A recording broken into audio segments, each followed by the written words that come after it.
everyone. Welcome to Sign1News Live Virtual Chat. I'm Martha Anger. Today's show may take you back to your childhood when you were growing up as a deaf kid in school and all of the emotions that you went through, the good and the bad.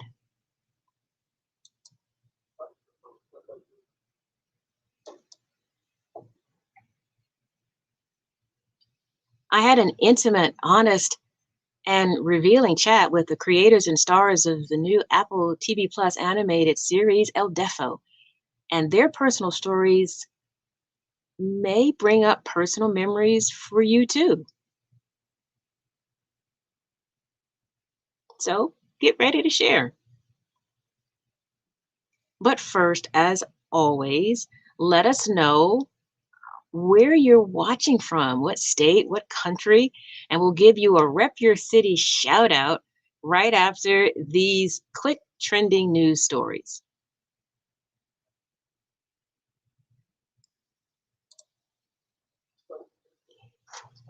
If you live in the Pacific Northwest, listen up.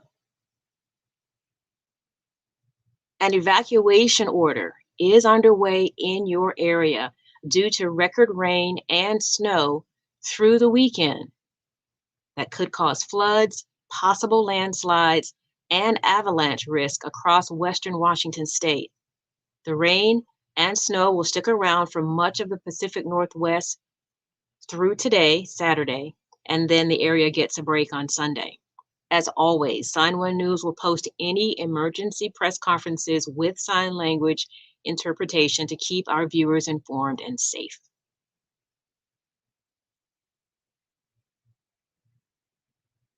When the Chicago teachers voted on Tuesday to teach virtually rather than in the classroom, that forced Chicago public schools, which wants in-person classes, to cancel classes Wednesday, Thursday, and Friday. The teachers want additional safety measures in school due to rising Omicron cases.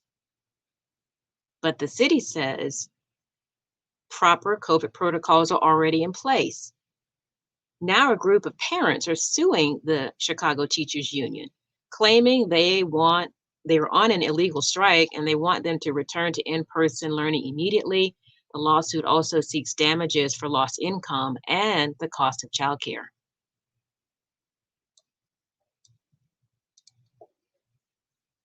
The Biden administration signed its first contracts with COVID-19 test manufacturers Friday. A $51 million contract with Gold Belt Security LLC to deliver over-the-counter test kits, and a contract with Revival Health to provide more than 13 million tests. It's part of President Biden's effort to distribute 500 million free and rapid tests throughout the country. The new test will be made available this month and will reach Americans through the mail. And check out this viral video of the week. SeaWorld rescue team members are trying to figure out how this sea lion traveled miles away from the ocean all the way inland to a freeway and brought traffic to a stop. Here's the catch. This isn't the first time this particular sea lion has done this. In early November, the same animal was rescued from a different road and taken to a rescue facility. Officials say the sea lion has been showing up in odd situations and locations since then. So, has anybody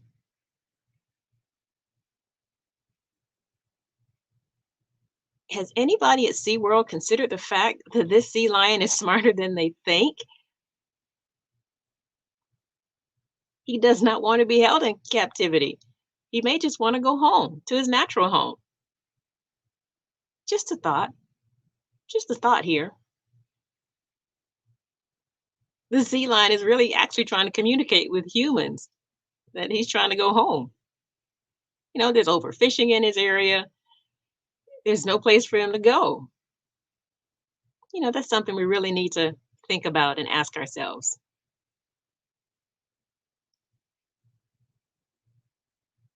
All right. Well, let me check in with my executive producer to see what cities are being represented in the show today. Karen, Portland, Oregon. All right. Welcome. Hello, Cincinnati, Ohio.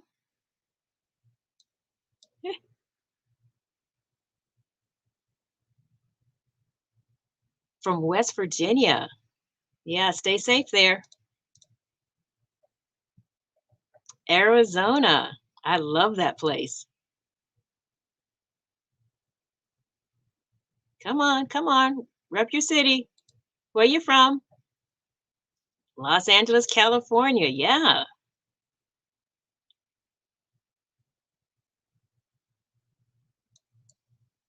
Okay. Have you checked out Apple TV Plus's new animated series, El Deafo? Hmm? Have you checked it out on Apple TV Plus?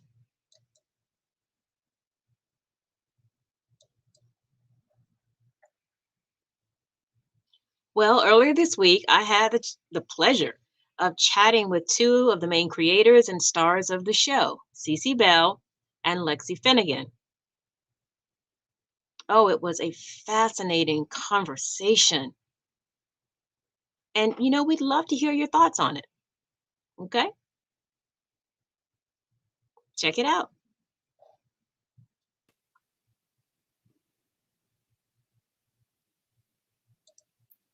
Hello, everyone, and a big Sign1News. Welcome to our two guests today, New York Times best-selling author, Cece Bell. Can you hear it? And voice actress, Lexi Finnegan. And thank you to our interpreter, Sarah, and Jessica.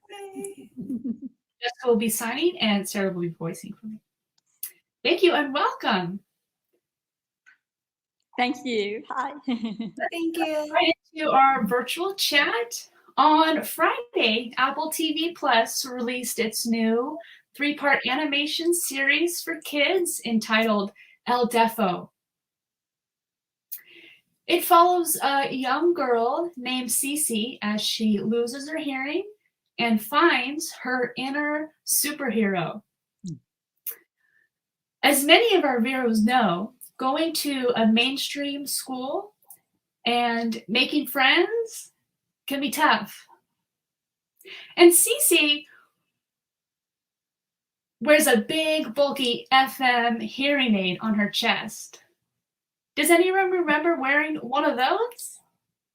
Well, I remember. With a little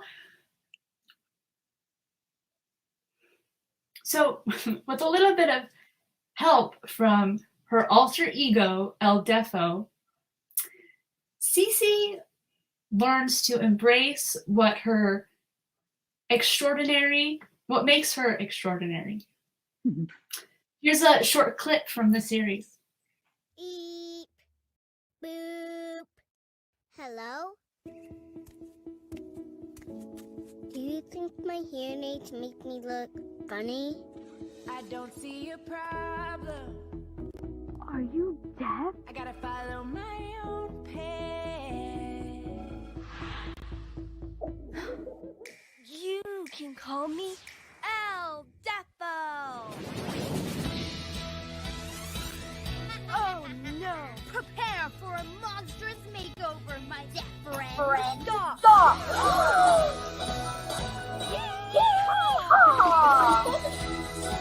Cece can hear Mrs. Singleman all over the school. Wow, that's impressive. Where is Mrs. Singleman now?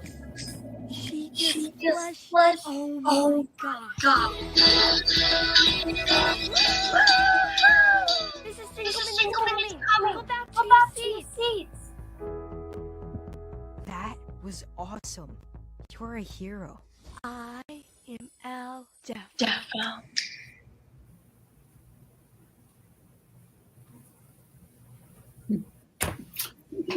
So cute.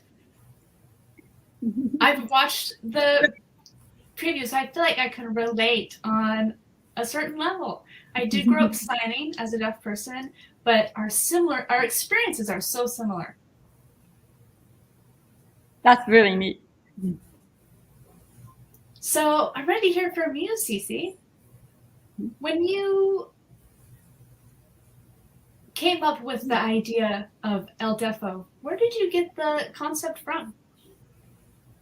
I got the whole idea from my real life. When I was very young, I was worried that other people were going to call me Deafo, which was sort of an insult. At least I thought it was. And I was so worried about that I decided to call myself Deafo so that I would be ready. And then I thought, well, why not make it sound even stronger? So I added the L to it, which is totally incorrect Spanish, but it sounds good. And I sort of went around calling myself that in my head.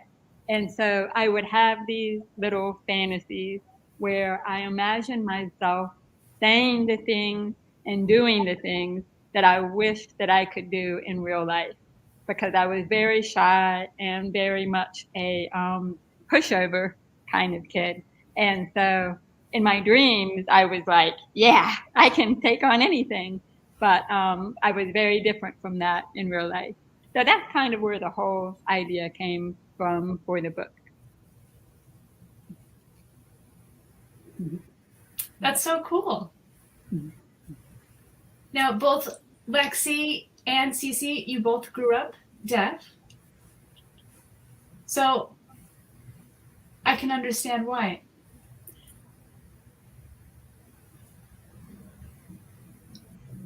So when you started developing this character based on your own story? Right. Mm-hmm.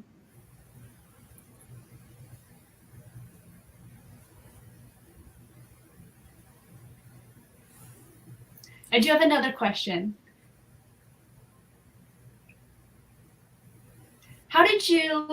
What made you decide to turn your book into an animated series? That is a great question. I was very nervous about doing that at first because I was so protective of the book and protective of my story. But I realized that the more representation we have of any kind of disability is a good thing. And I think a lot of people who don't have much experience with disability sort of assume that every deaf person is exactly the same. And as you know, we are very, very different. And every deaf person has to decide how they want to be deaf and how they want to communicate and what are the easiest ways and the best ways to do things. And so I thought it was really important for people to see that not only are there many ways that a deaf person can be deaf, but we are all just like everybody else. And this story is really more about a kid who just happens to be deaf. And because we have all the same hopes and dreams and crushes and friendship troubles as anybody else. But I just wanted to sort of normalize that experience for anybody who might be watching.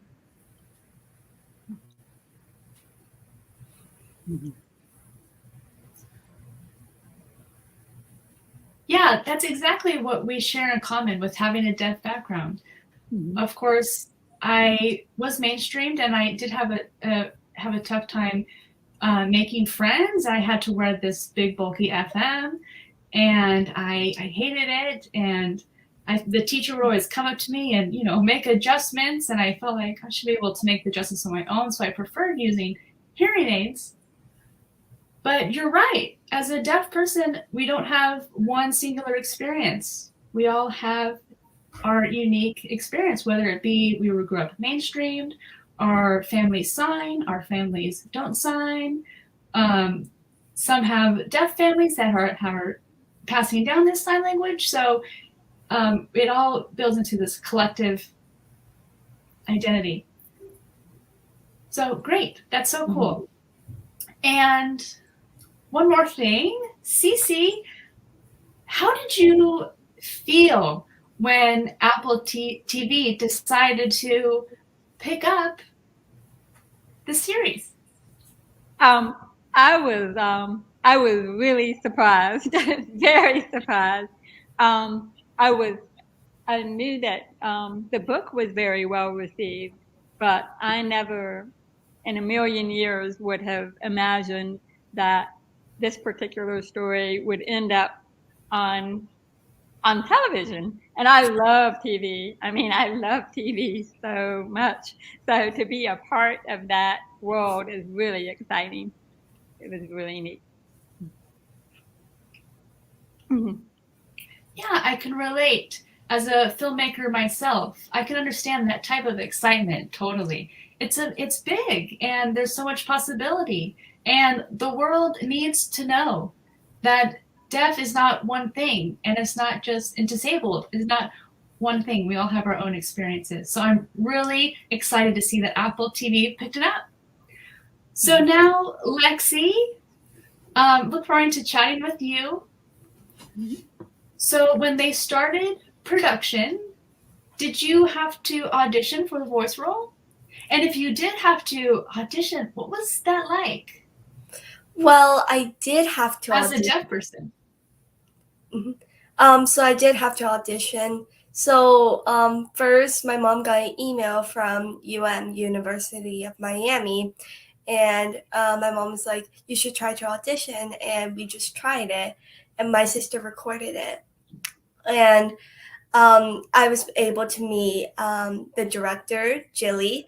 And it was so cool. We talked about books that we like to read. It was like amazing. And somehow I'm so thankful that I actually got to be the main role.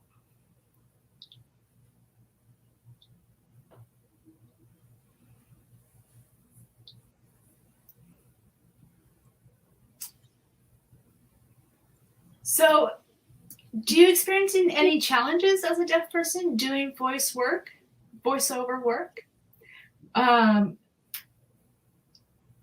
When you're in the room, are you watching the animation while recording, or do you record your voice and then the animation is added later? What's the process like? So when we did the first recording, they didn't have the animation. They only had like sketches. So I didn't really see much. But when we were doing the, it's like when you do the,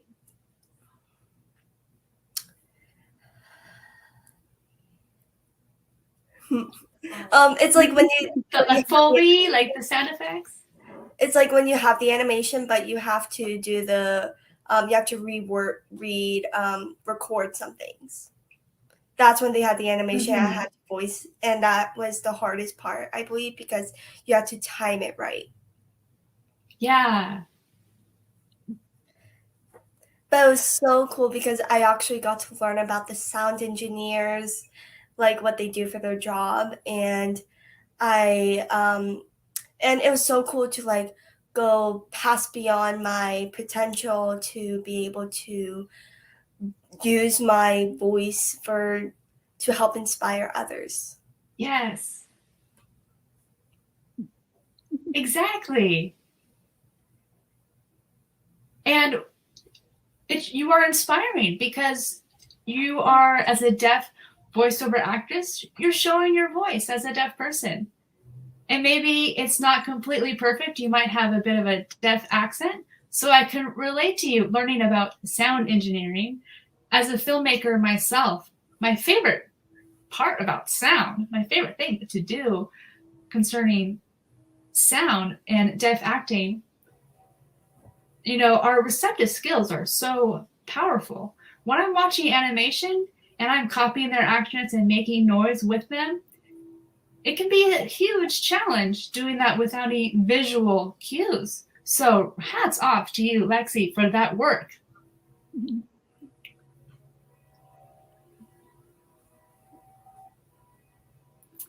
So, Lexi, when you're doing the voice acting, can you personally relate to any of the storylines in the series? I can part of it because I'm not going to try to spoil anything. So, but like in the trailer, you saw how Cece says she just flushed. That happened to me so many times in elementary school. Yes. And I always heard the teacher always forgot to mute the microphone. So I would always hear the flushing. Or sometimes the teacher would forget to mute and I would hear their conversation. But I can also relate to her, Cece, worrying about her friendships because I worry about a lot of things because I'm a worrier. And I try to like not worry, but that's just how I worry. Me too. Yeah, I understand. I think that's normal.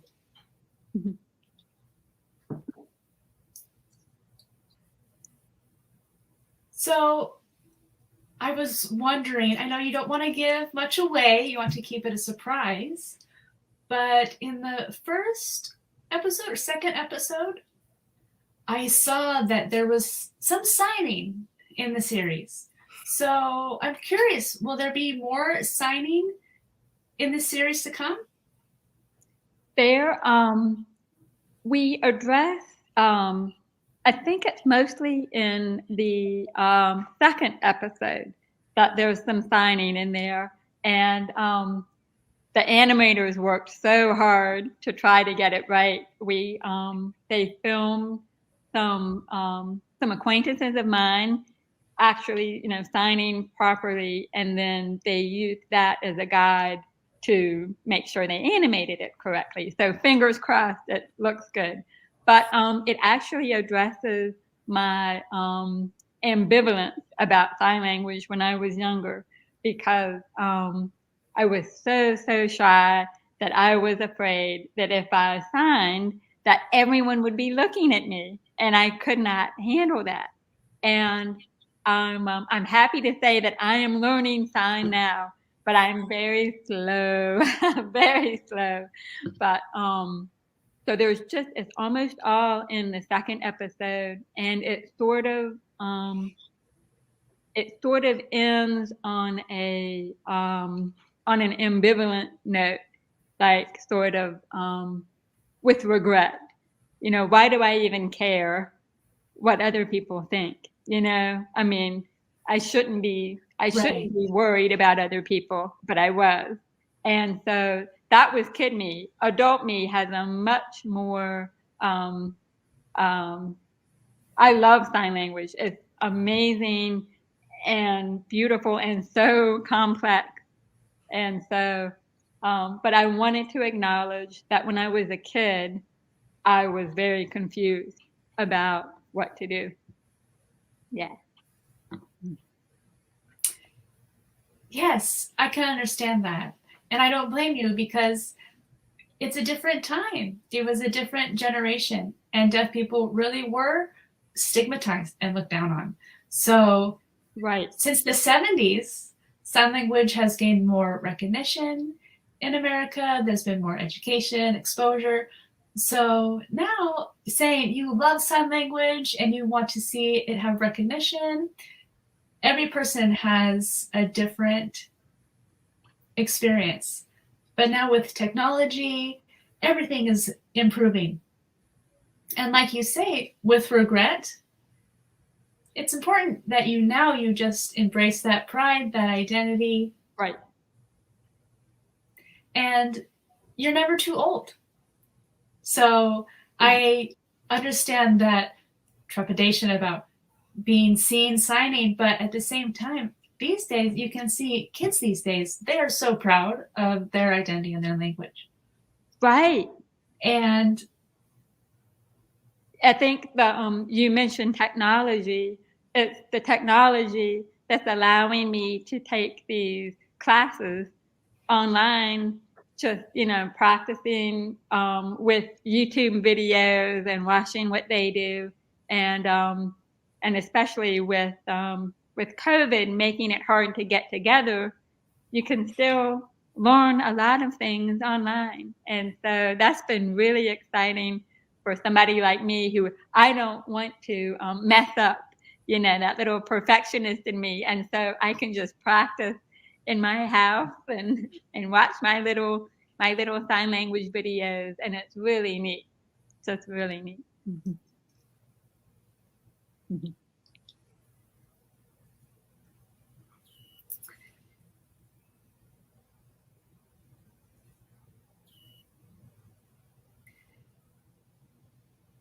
And now, speaking of having friends who sign and having the animators use your friends who sign as models, Cece, did you have a deaf consultant during any time of the production? That was pretty much me. I was so heavily involved in the whole thing from start to finish that I was usually educating many people along the way. So that's why it was so exciting when we got Lexi on board. It was like, finally, somebody understands. I don't have to educate Lexi about any of this. And let me just say that Lexi is amazing. Oh my gosh. The hardest worker, the greatest work ethic. I mean, it was just such a joy and a treat getting to watch her. And I'm going to cry. I love her so much. But the show would not be what it is without her magnificent work. It was so good. Thank you for that, Lexi. You're awesome. Thank you so much, Cece. Yes, and I'm also so thrilled. As a filmmaker, I so encourage deaf actors to go after the roles of deaf characters, no matter if it's spoken or sign. And Lexi, you're a perfect example of this, being able to take on Cece's character as a deaf person. And you have that shared experience. You know what Cece went through. So you bring a level of honesty to the series. So I really enjoy seeing it. And it's so cute as well. And I think adults should be watching it as well, even though it's for kids, because I know that many deaf adults will so relate. So congratulations, Lexi. I hope to see more work from you, more opportunities your way.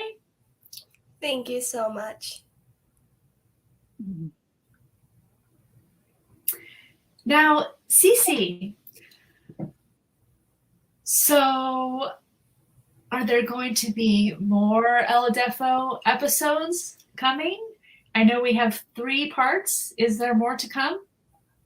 Well, I'm not really supposed to say anything one way or the other, but we do really Okay, lip sealed. You will enjoy this little 3-episode nugget. I'm trying to think of the right word for it. Just we're so proud of what we've made, and yeah. So I hope that everybody will enjoy what we've got. Mm-hmm. Yes, I hope so too.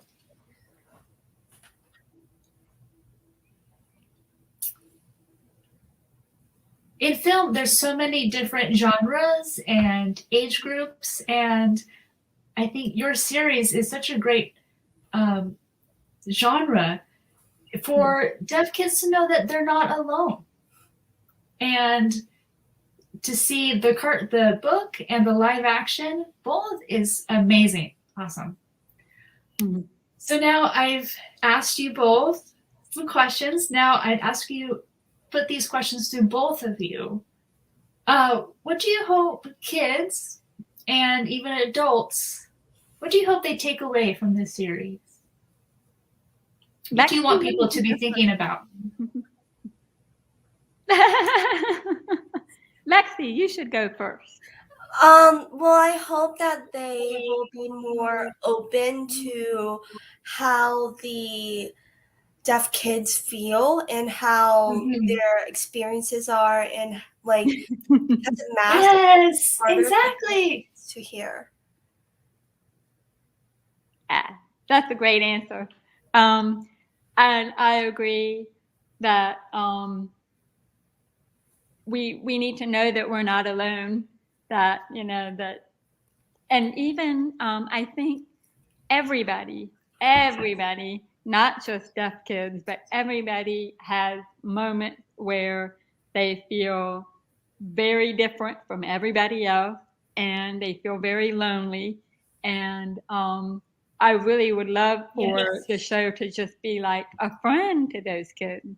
You are not alone, because everybody feels like this, no matter who you are. So that's what I hope all kids take away from it. And I do think it will really help folks be more empathetic with each other and with different experiences. Mm-hmm. Yeah, totally. Yes. And that applies to adults as well. Like Lexi says, she wants adults to be more open-minded, more open-hearted. So I think you can't blame hearing parents in general, but sometimes when they discover their child is deaf, they take a medical approach, which can be a scary experience for the parents.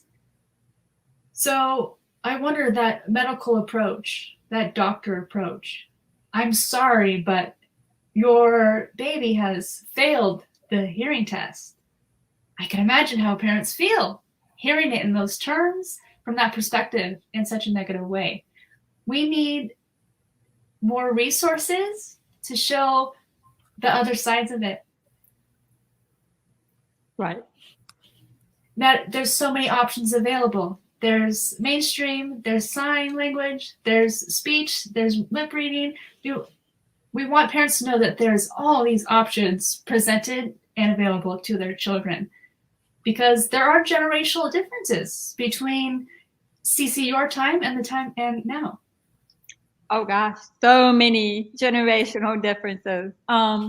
When I lost my hearing at 4.5, and so when I started kindergarten, it was with a group of kids who wore hearing aids, much like mine, and we were only taught how to lip read and be oral. There was no sign language at all, zero. And I look back at that and I think, what? I think all of the different options should be offered. So today it feels like there's a lot more, just a lot more options. And when I have visited deaf schools, it's not just sign language, it's also some lip reading and a little bit of everything, whatever helps you. And I also love that kids today seem so much more proud of their hearing aids and proud of the technology. Like my hearing aids were always this ugly flesh color, but now they can be pink and purple and green. Me too. And they were so big. So great. So I think there's just a lot more acceptance and pride, and a lot less stigmatizing. I think you used that word. There's a lot less of that. But it still exists. And there are still a lot of assumptions made. And probably my least favorite is when a lot of people think that deaf people aren't very smart, for example. And I've come across that quite a bit, and it's so frustrating. because we are very smart people, because we are working so hard to navigate the world in a different way. Yes, and we are bilingual. We know more than one language, so there you go. Right. Absolutely. So, Lexi, Mhm. do you have a similar experience as Cece? Well, some experiences are similar, but I wasn't a shy kid when I was younger. I was more of the more outgoing kid. So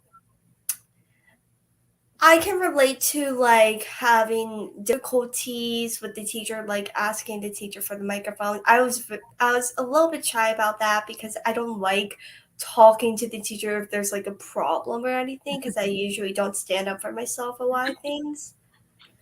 But other than that, I don't think there's too much that was that I was very relatable. Like that was very, very relatable.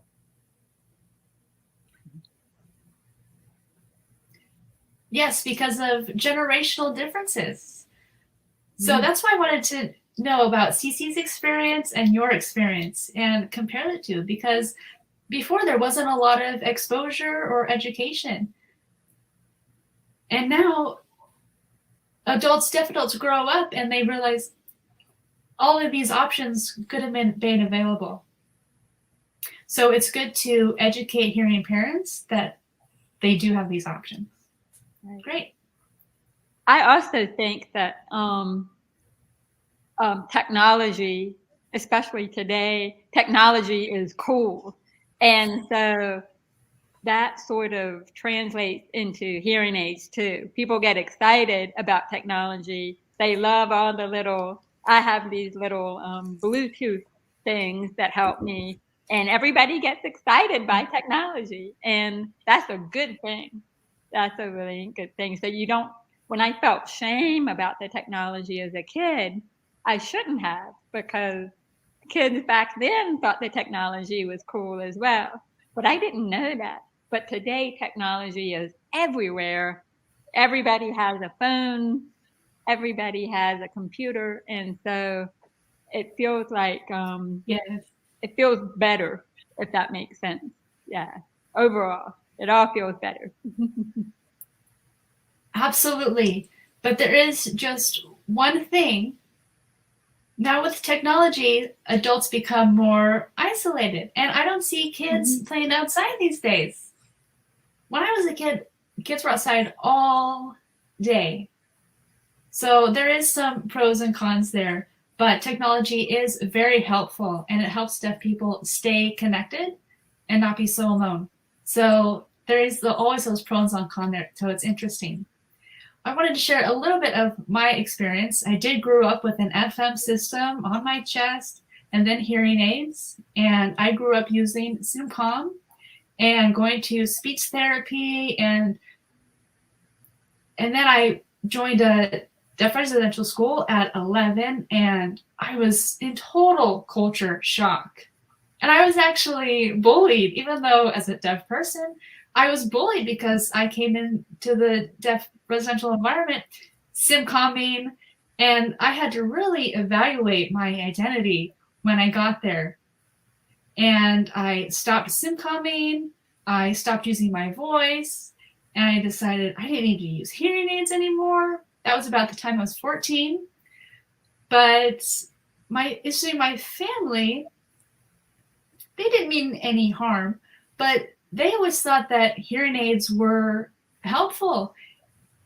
And my dad would be like, how am I supposed to call you if you're not going to use your hearing aids? And I was like, well, Dad, if you want to call me, you're going to have to walk over to me and tap my shoulder.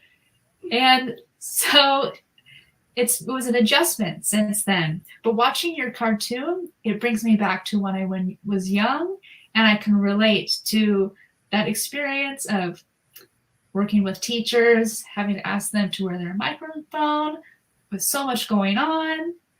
And now these days, kids got hearing aids with Bluetooth and all this. I didn't have anything like that when I was a kid. I had to replace my batteries. Can you imagine?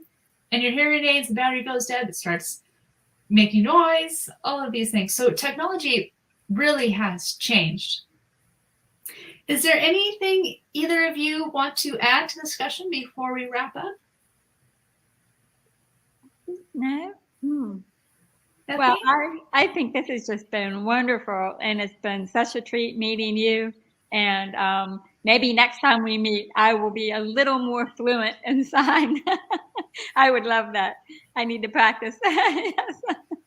Yes, you will.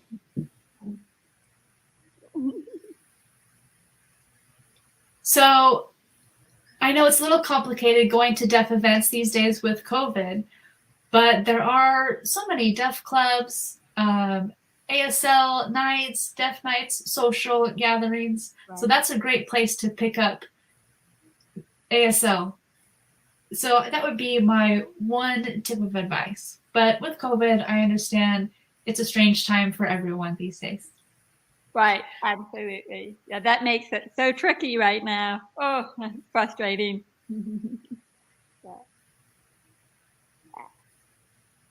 Yes, I understand your pain as well. So,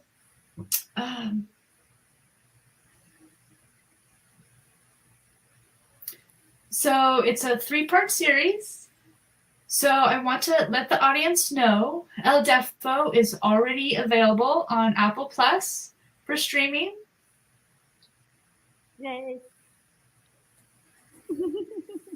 Awesome. We hope everybody will enjoy it. Whoever watches it, I hope they will really enjoy it. And a lot of it is funny. So I hope a lot of people laugh too. It's funny. Yes, it is. It is. Awesome. Oh, it is captions, and yeah. And when I watch and I see the FM system, it brings me back. It's so reminiscent of my childhood. It's like, oh yeah, I've been there. So, but I was not shy. I was always very proud before and after being mainstreamed and in residential school. And when I was bullied in the beginning, I just faced up to them. Why are you bullying me? I know I was strong-willed. So still today, that's true of me. So when I watch El Deafo and Cece and how she's so strong, I don't want to give too much away, but I'm do my best to not give any spoilers for the audience. But I wanted to talk so much more about getting into it, but I won't ruin the spoilers. Okay. Well, what a great discussion, everyone. Thank you so much to Cece and Lexi for joining us today. And a reminder to everyone, El Deafo is streaming now on Apple TV+. Be sure to check it out. Thank you.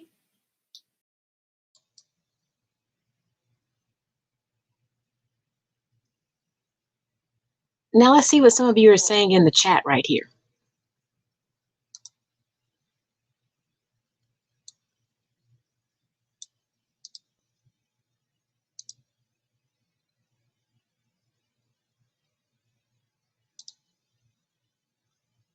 Kelly Billy, can you share your experience with us from the 60s and Eagle?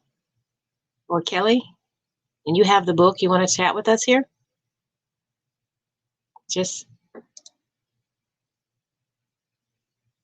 You want to share your story and your experience? Go ahead, you want to share?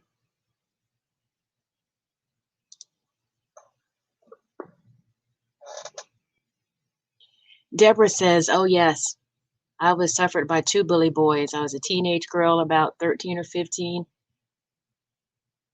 Myself as well.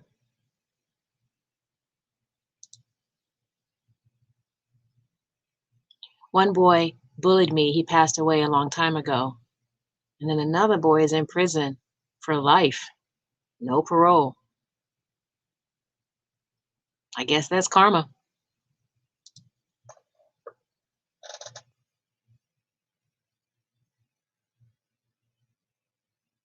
Kelly Billy says, I have El Defo's book. It's good. I love it. Have you been watching the streaming series, though? So you've read the book. Just curious. Have you seen, you've read the book already, but have you seen the Apple TV Plus series yet?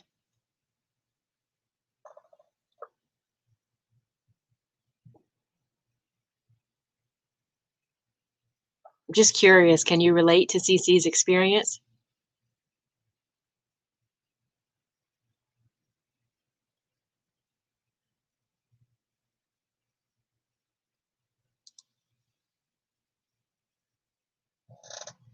Kelly says, not yet.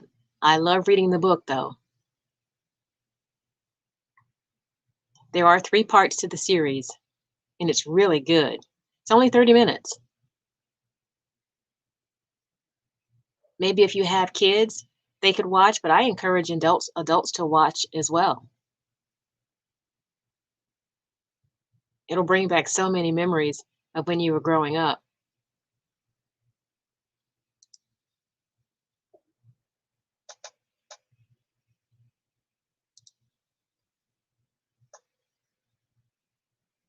Deborah says, no, I haven't watched El Deafo yet. It's on Apple TV right now,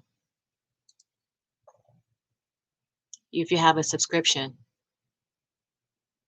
It's really good. I enjoyed it. I laughed. It's good for children and adults. Become more open-minded and compassionate.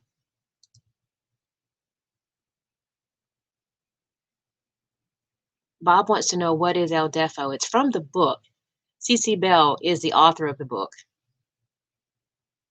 It's her life from the 60s and when she was growing up, about 4.5 years old, and she was just there was no signing when she was growing up. She had to wear the big FM device and accept that.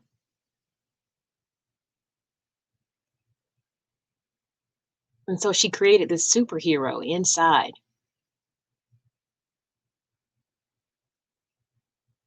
Since she was a little bit different than other people. And a lot of deaf people can relate to CeCe, the character in the book and in the streaming series.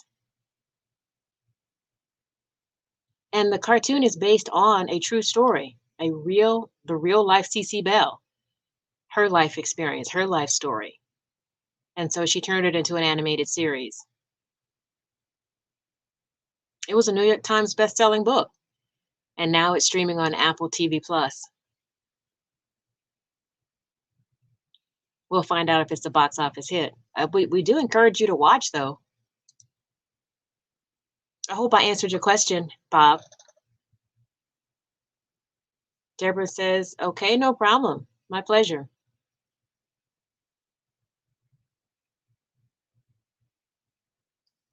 Did anyone see the discussion with CeCe and Lexi? Both of them are deaf, and they shared their experiences growing up, trying to find their identity and signing. Nowadays, we realize we wish we knew back then what we know now.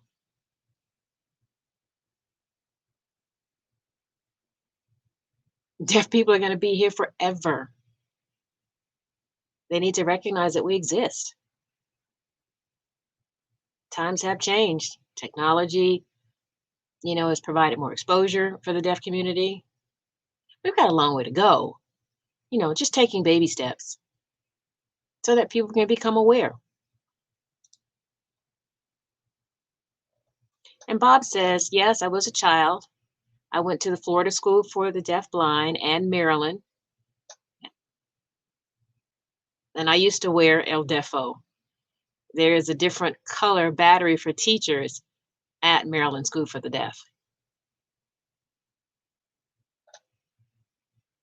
Is that what you mean? The FM box had different colors, Bob? I remember using it in elementary school. I was a rebel at the time.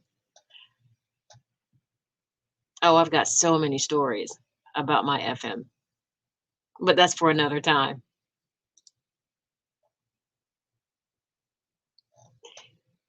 Oh, it was so hard. Oh, my ears. I prefer the hearing aid. It's a little bit softer. And now with technology, it's just you got the Bluetooth. Can you imagine a Bluetooth during our time? We had, I think it was, I forgot, lost, I just forgot. I would lose my batteries.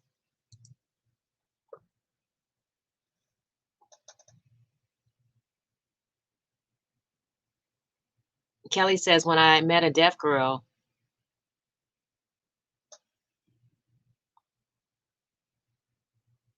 the deaf girl didn't know ASL, and I did. And so I want to teach her how to use ASL.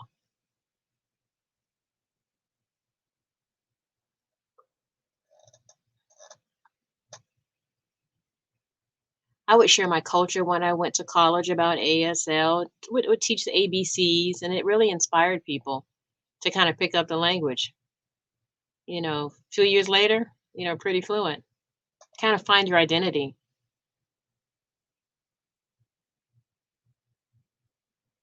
There are a lot of people who have no identity, and so we want to welcome them.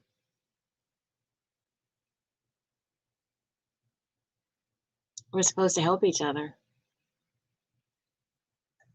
Yeah, it's kind of a big umbrella word.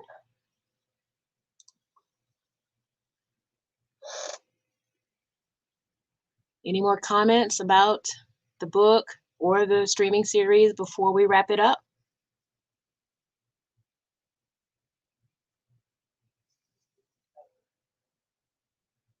I saw someone was from Greece.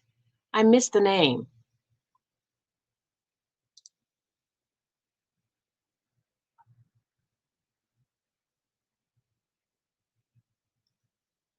Will you want to share why you think this is an important theme?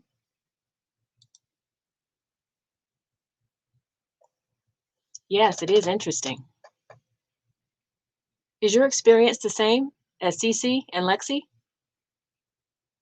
Did you go through the same thing? Ni Castillo?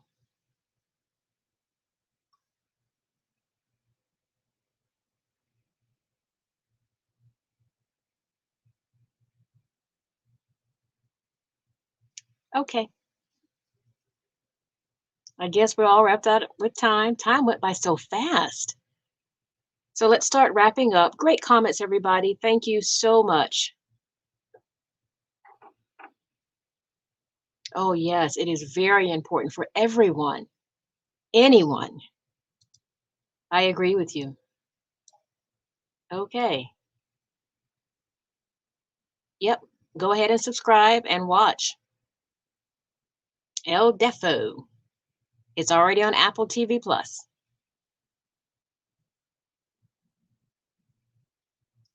Hi.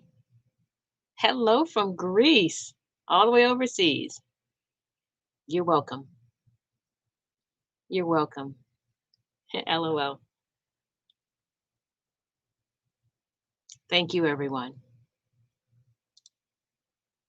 Okay, get ready.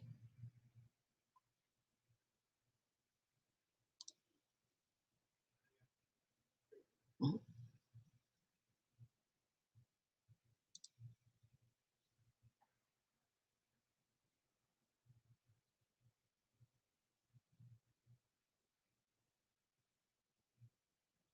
A quick reminder, Sign1News is partnering with the American Heart Association to offer our Sign1News viewers quick healthy tips every week. If there's a health topic you'd like more information about, just let us know and we'll see if we can get it into the show. This week's heart health tip, rethink your drink.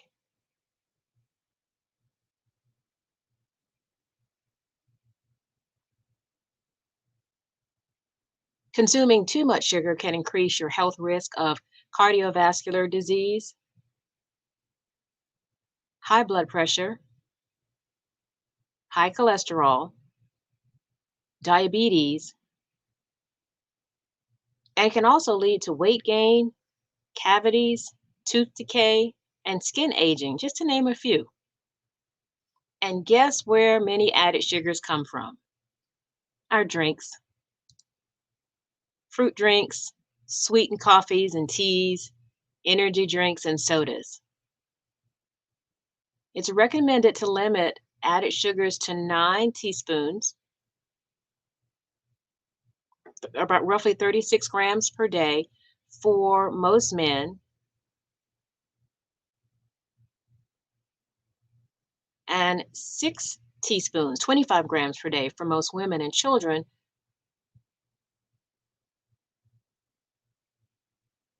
over the age of 2. Now, here are some quick tips on how to switch to healthier drinks that can quench your thirst and still taste good. Number 1, read nutrition labels and ingredients. Try to avoid drinks with words like sucrose, glucose, maltose, dextrose.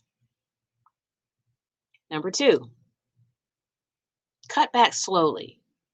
Mix half sweetened and unsweetened to gradually reduce the sweetness.